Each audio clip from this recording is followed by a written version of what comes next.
What do you do for a living? Nothing. Tell me about his experience with the kids. I'm a little bit hard of hearing if you want to talk to me. Okay. I can't do that. Could you tell me your earliest experience with unions and when it started, when you came into the mills and all? Can you talk about that? Well, the union has never been in the mill here. I've been around here about 45 years, and the union has never been in this mill. We know that the union could help it for a long time, but we never was able to get it in. I worked in it 27 years, and I finally left because there was nothing in the mill for me. I went to a place that was working under union and retired with a good retirement. Whereas 27 years was thrown away with nothing, working for this mill. Why do you think it's been so hard to get the union into cotton textile mill? Well, the company has always told people that the union was bad. They've always told people that. And the people never did know any better. They always thought that the union was bad. The union wouldn't do nothing but take my dues, and that was all that you ever heard. And people just wouldn't go for the union because they was scared of it and afraid they was going to close down. Do you agree with that? Yeah. Sure do. What was your first knowledge about the union? Well, I came out of the mill in '73. Wasn't it? I was in there during one union drive, and I was out. I wasn't officially on the payroll at that time. I had been out for surgery or something. But they sent me word to come in and vote. The company did. They thought I was going to come in and vote for them. Well, I went in and I voted, but it wasn't for them. I had 28 years in there when I quit. And as long as they can keep people ignorant of the facts, they're happy. But when they begin to get educated, that's when they don't like them too good. Do you come from a union family or have any background in unionism? No, sir. Just me and him. We've been through a couple union drives together. So it's all on account of this man? I said I'd stick with him through thick and thin, and I have. Could you tell us about how you got all these people going? Well, I really don't know the whole story, to tell you the truth. The union got us together. The union educated me in my rights to have a union and what we can do with the union. And I think everybody should study both sides of the picture before they make up their mind. But you know, so many people that have been brainwashed so much, they got a closed mind, they won't look at both sides of the picture. And until they are willing to look at both sides of the picture, they won't never make progress. It seems like in the last, 10 weeks, that a lot of people have really been opening up their minds. That's true. Can you talk about what you've seen here? Because I think that's a victory, what has occurred here like that. Can you talk about that, all of you? Well, I think one of the greatest organizations I've seen in my life, the way these people work, the way they treat you, how they honor you. I mean, like, we can't pay them no money, and we can't vote for them, but yet they came in and helped us. And like I said, I think, why anybody be afraid of the union? I think maybe some of those supervisors or something should come down here and they could get a good lesson in organization. Now, all of you all probably have children. What do they think of your late union activity? Tell them. Well, we have a son and a daughter, and the son don't say a whole lot about it, but the daughter organized the union herself where she worked, several years back, and they did it in just a matter of hours. So she is behind us 100%. I just have one son living, and he's a dentist in California, so he wouldn't be interested anyway. But I might say this, that in those 27 years I worked in this company, I had to work 2 jobs to make a living and raise my family. I worked 20 years at 2 jobs.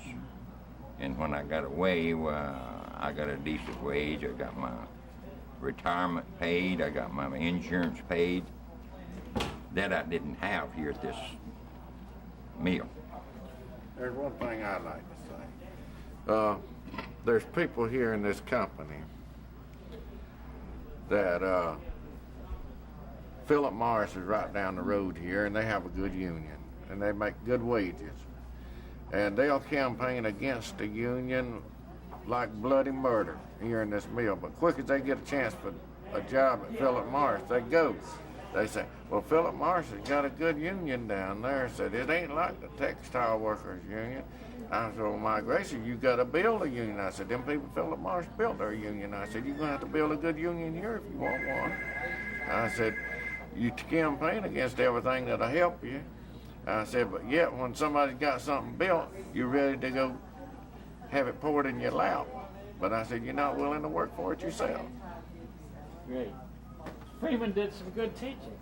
Now, you've been leafleting, you've been making house calls, am I right? Yeah. Is that right?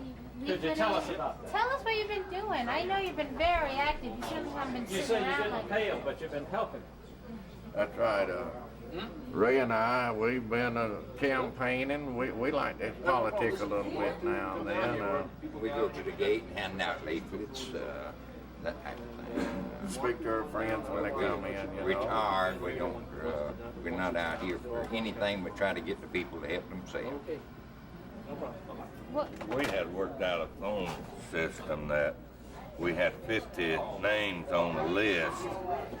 We called these 50 names, and each one of them had 25 more names to call, and we got that way. We also been, my wife worked plant 6, and I worked plant 15, and we've been getting up 4:30 in the morning and going down there and passing out leaflets. And we got a lot of people that stopped that knew us, and they would want to know what we're doing now, and we just simply told them that what the union done for us and what we can do for the union if we could. And how do people respond to you? Well, we have a lot of positive results, and sometimes we have some negative results. You know, in any place, there's always going to be parasites. And we got some of them in this town. So many of the people don't really know what the union can do for them. All they've heard is the negative things all their life, which I worked there, and that's what I heard all the time. What did they tell you? They would tell you that the union can't do nothing for you. All they want you to do is you don't never hear of the good things, of the benefits, and the things that the union can help you get. You never hear that. They'll still go on like, say, look what they done in 1929. They took these people's money and run, let them starve to death. A lot of them still living in the dark ages. They don't want to open their eyes to the fact that all that's behind now, and we've got better unions and better people working for them. It's interesting to me that in all the history of this place that we've read, and we've read a lot of it, there's not one word about unions. And yet everybody knows these old stories about somebody coming and running, the troops coming, all of this. There's a kind of myth behind that. So what we're trying to do is tell the true story of way back yonder. But just this afternoon, we talked to a gentleman who wanted to know, why do you have to bring it up? People should forget that in the past. And we're trying to say, people haven't forgotten it. It's just The No, it's company won't handed let down. 'em It's forget. handed down from father to son and on down. That's what I say. That's all you ever hear is these handed down things, and none of the good things were ever told. The company posted the newspaper all over the bulletin boards, all over the plants, and 74 with the pictures of them on there, you know, to shoot the union organizers and things. They don't want the people to forget it. They want to keep it fresh in their mind. They never told them that the labor board was created to protect the people about a union, and half of the people up there now believe the labor board was there to protect them. They don't believe that it was there to protect the union people.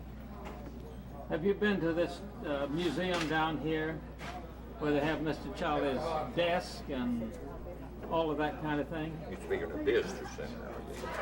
Yeah. There's a textile museum down there. Right, right. Have you been down there? Oh, yes. Yeah. Yeah. How do you feel when you go in there? Well, I'm not one of the real old timers. There's a lot of stuff in there that I've just heard about.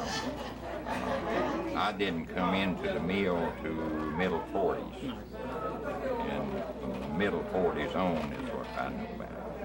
Well, what we're trying to do with this picture and other things, the book and so forth, is to put textile workers' history in museums like that. So it's not just Mr. Charlie, however much he did.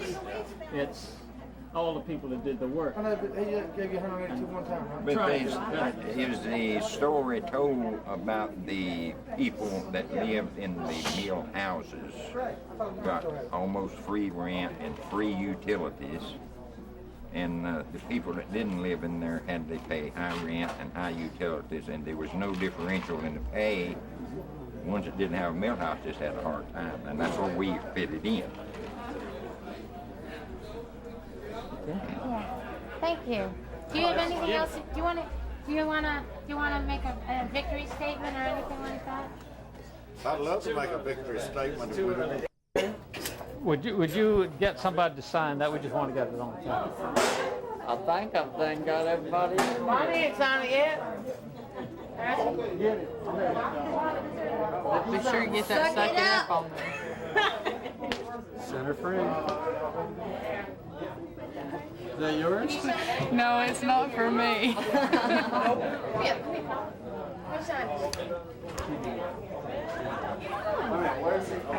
can't write.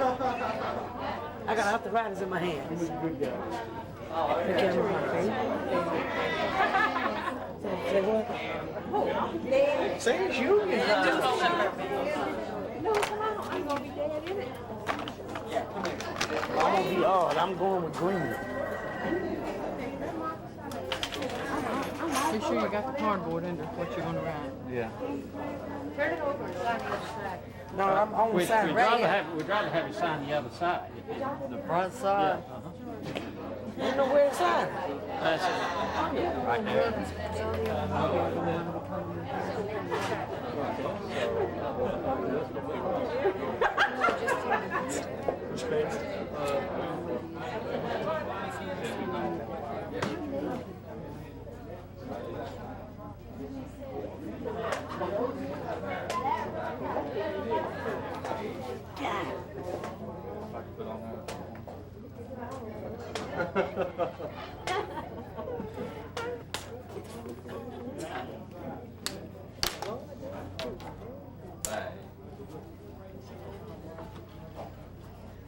Great. Have you signed it? Yeah, I done signed it across the top.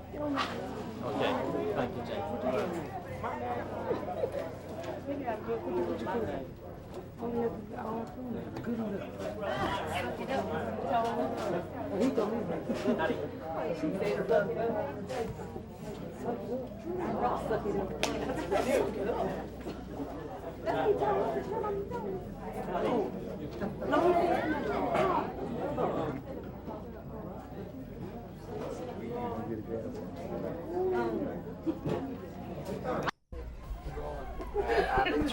I've been trying to stay out of the way all Tell us what night. happened to you last night.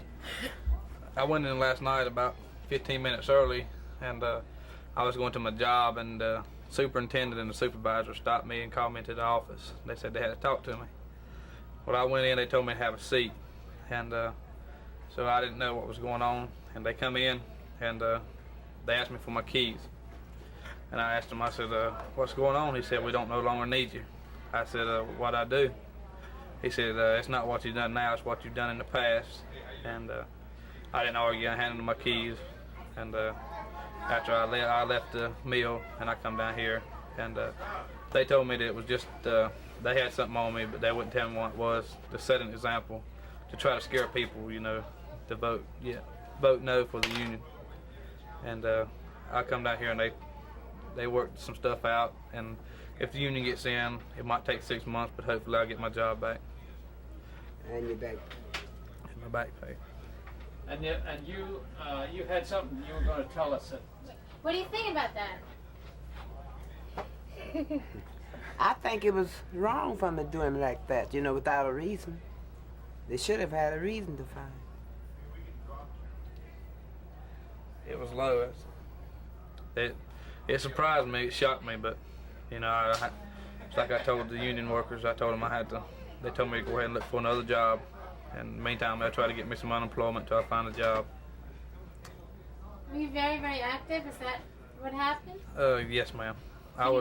They knew that I was for the union pretty much, and I wore badges and stickers on me, and I went into a meeting, one of the non-union meeting, and I had some stickers and badges, some badges on me, and the plant manager asked me would I take them off if I was going to be in the meeting, and I did. But when I left the meeting, I put them back on. Has that happened to other people?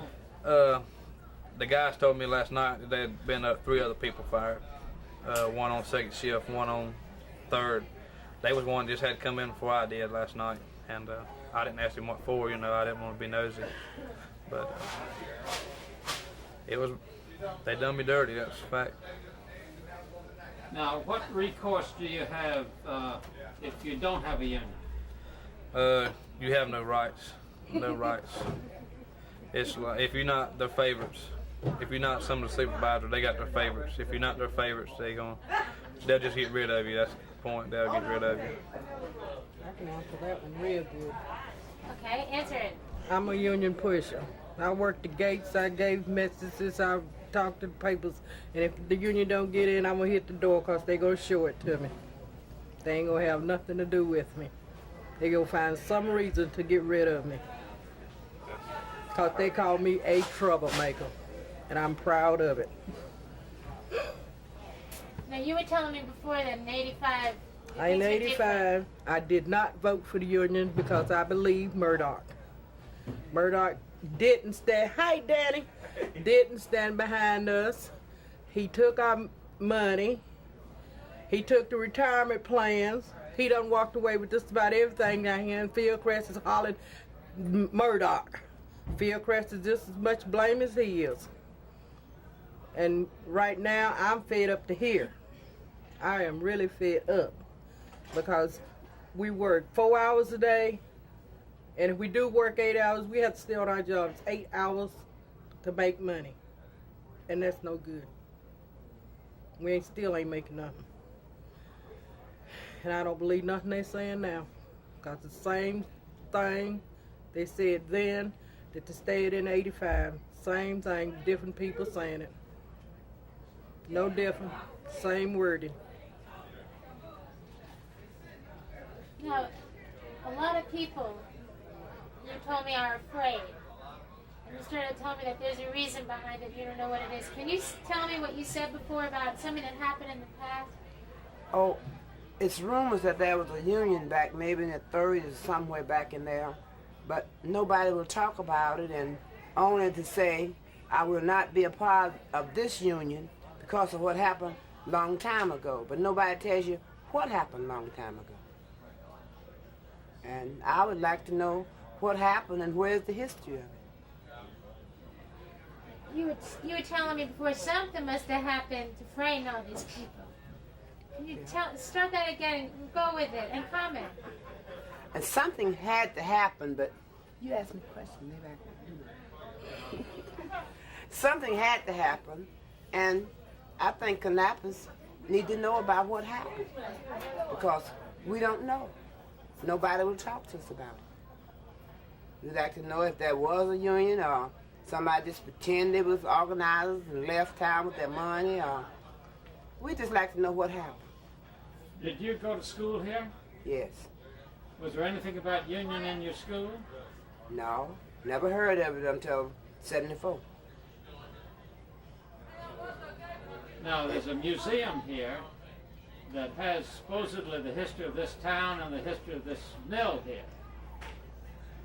They got Mr. Charlie's desk, they've got all the towels and so forth. I don't see anything about working people in that museum. Could you talk about that? They might have a few of their pets in there, but we are not considered, I don't think they consider us as human beings. This is part of the fixture. We don't get any credit for anything. We just go to work and go home.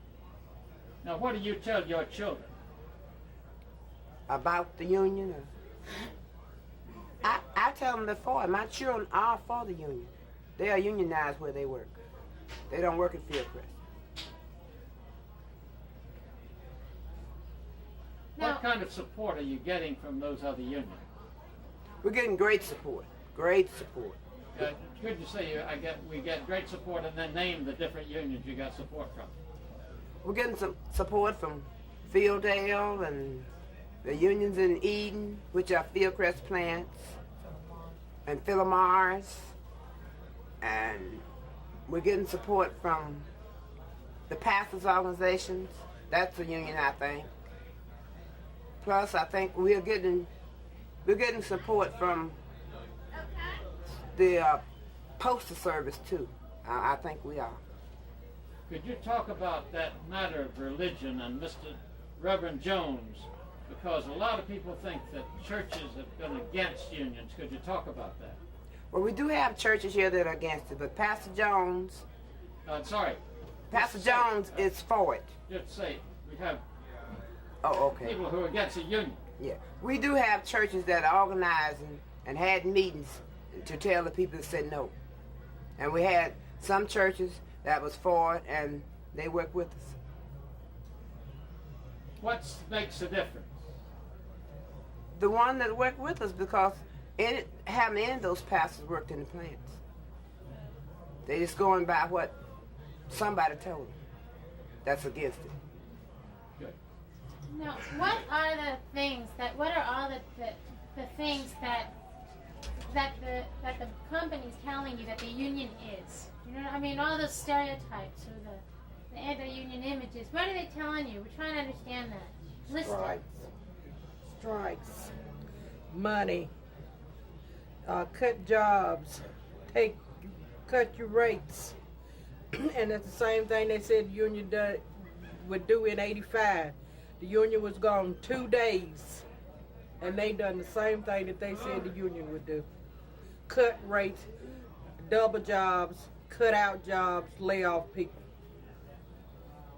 We had to take cut pays and do twice the work. Can you talk about how they send out these images, those meetings or the movies? They just send somebody around and tell you to come to the conference room. And that's where, you know, that a couple hours before the film. Could you describe a captive audience and what has happened in those? Well, in our meeting, we go there, but we wasn't allowed to talk. You watch the video and listen to what your plant manager say, and he thank you and you leave. You wasn't allowed to ask questions about anything. If you ask questions, you wouldn't be allowed to go back. You wasn't allowed to go back if you asked questions or challenged them on anything. You wasn't allowed to go back in. Could you tell us what these videos were like? Well, Fitzgerald, or whatever his name is, we have never seen him in 6 years, but one film he's come up on to talk to us about the union. That, you know, what is his words? They are nothing but money grubbing people. They after your money. When they get your money, they gonna pack their bags and they gone. They are nothing but thieves. Thieves everywhere. Look at Jim Baker. He's back on the street, ready to steal again. So what's the difference? Now, can you describe the videos? We had one video showing where there was a strike. And one particular part I remember was this one guy stopped the 16-wheeler. And that is impossible. So that lets you know it was just a bunch of crap. There was something they made up and put together. And they was fighting, but they looked like they had stockings on their face. And just the same people fighting. They said it was it was on strike and the whole plant, but all I could see was just the same people running around there fighting. And then this particular guy got out there and stopped the 16-wheeler. We all laughed because we know it was a big joke. So they told us thanks for coming and sent us back to work. Did you have to go to these meetings? Yes. Well, they told us it wasn't mandatory, but then if one person didn't show up, your supervisor would go find you. But it wasn't mandatory, so I don't know what they call mandatory. What about you? You was allowed until they keep you, if you just like you said, you couldn't ask questions, or they asked you not to come back to none of the meetings. You know that they wanted to show their point. You couldn't get your point across, or you couldn't ask questions to get a point. They wanted to show you their point about the union, that it was bad. That's what they wanted. That's what they wanted everybody to do. Think the union was bad. All they done was showed all the bad stuff the union done, like strikes. Like she said, it was the coal miners in West Virginia that was striking, and they had people that was working was crossing the picket line and they was fighting. But all they done was show just the bad things about the union. And Great. Okay, thank you. all right. One more question, I think. Yeah, one question is, can you talk about how you've seen your friends and your coworkers? Have you seen them change in the last 10 weeks? Those like yourself who decided to join. Can you talk about that? Because that's a real positive thing, I think. Most of the co-workers, it's just like a normal work day now. And you see, in '85, people were fighting and arguing, getting fired because of the union. But now people took it, and went on. The non-unions didn't bother us, and we didn't bother them. Have you seen anyone who was really afraid in the last couple of weeks turn around and say, okay, I'm going to do it? Could you describe something like that? I haven't seen nothing like that. The only thing I know that I could say was the guys that's really for the union. If the union don't come in, they'll eventually quit because they're gonna find a reason to fire them. They for the union, and the only reason they hadn't fired them yet because they don't have a good reason. And I reckon they fired me to set an example. And but they didn't made their minds up, which they told the supervisors and all the big people that if the union didn't come in, they could go ahead and write them a pass out because they wouldn't work for Fieldcrest. Thank you. Thank you very, very much.